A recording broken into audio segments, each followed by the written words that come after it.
Hello everyone, welcome to this series on Canterbury Tales by Geoffrey Chaucer. And in this video we will discuss the use of imagery in The Wife of Bath's Prologue. Introduction. The imagery in The Wife of Bath's Prologue by Chaucer is vivid, dynamic, and often provocative, contributing significantly to the overall portrayal of the wife of Bath as a lively, controversial and assertive character.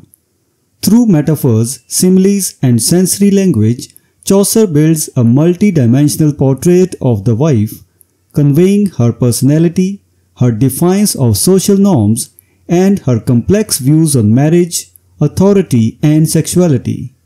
This imagery amplifies the humor, satire, and thematic depth of the prologue, enhancing both its literary impact and its critical edge. Sensory and physical imagery. The Wife of Bath's language is rich with physical and sensory imagery that draws attention to her corporeal and earthy nature. Her descriptions of her marriages, her body, and her sensual experiences ground her in a physical reality that contrasts with the abstract, idealized notions of femininity upheld by religious and social standards of the time. Earthy realism. Her description of herself as barley bread compared to wheat seed of virgins brings to mind a hearty, everyday staple, emphasizing her pragmatism and vitality in contrast to an ethereal purity. This image conveys her pride in her lived experiences and her rejection of the ideal of virginity. Sensual detail. Imagery associated with her body and sexuality, such as references to nether purse, that is lower purse, or chest, that is strong box, which connote both wealth and sexuality, highlights her unabashed physicality. This sensory detail reinforces her self-confidence and her embrace of her desires, adding humor and earthiness to her character. Animalistic and natural imagery. The wife frequently uses comparisons to animals and nature to illustrate her relationships and desires, reflecting her connection to natural impulses and the physical world. Animal comparisons. For example, she speaks of her colt's tooth, an image that suggests youthful vigor, playfulness, and an unwillingness to conform to societal expectations regarding aging and sexuality. Her reference to herself as a lioness conveys her strength and tenacity, further emphasizing her refusal to be tamed or dominated by her husbands. Natural cycles and fertility. Her repeated references to reproduction and multiplication connect her to nature's cycles, a fitting image for her insistence on the validity of sexual relationships within marriage. These natural images help position her as someone deeply connected to life's processes in opposition to clerical teachings that advocate chastity and self-denial. Imagery of control and power.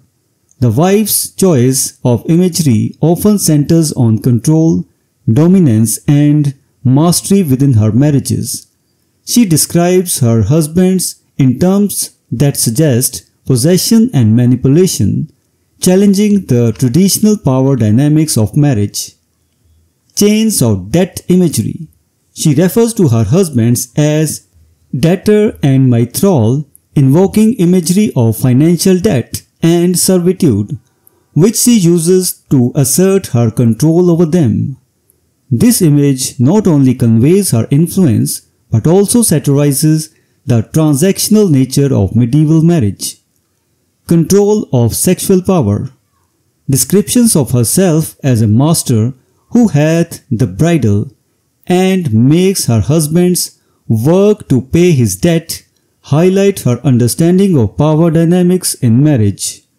By using these images, she subverts traditional roles, asserting her autonomy and control in ways that would have been unconventional for a woman of her time. Religious and biblical imagery. The wife of Bath frequently uses religious imagery and biblical allusions, but she does so in ways that challenge or reinterpret traditional beliefs.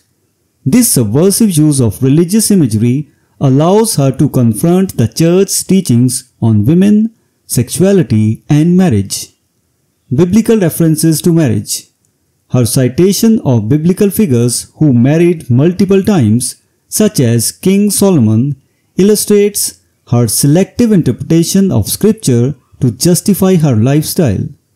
By presenting herself through this imagery, she questions religious authority and defends her experiences as equally legitimate. Irony in spiritual imagery. When she discusses the Samaritan woman whom Jesus rebuked for having multiple husbands, she uses irony, pondering aloud what Jesus truly meant. This image subtly mocks the church's rigidity and reinforces her belief in individual freedom, creating a humorous and thought-provoking effect. Irony and satirical imagery. Much of the imagery in the prologue is layered with irony, reinforcing Chaucer's satirical tone. Through exaggerated comparisons and vivid scenarios, the wife of Bath exposes the hypocrisy and absurdity of male authority and societal double standards. Mockery of clerical misogyny. The wife of Bath describes the stereotypical misogynistic teachings of clerical figures, humorously recounting tales of women like Xantippe and the Proverbs' warnings against contentious wives.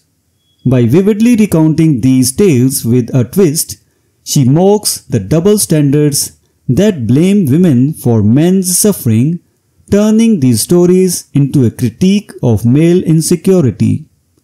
Contrasts in purity and pragmatism. She contrasts the image of virginal purity with the pragmatism of her own life, invoking images of barley bread versus wheat bread to satirize the unrealistic standards for women. This imagery accentuates her critique of the exaltation of virginity and the denigration of marriage as inferior, revealing the absurdity of these societal values.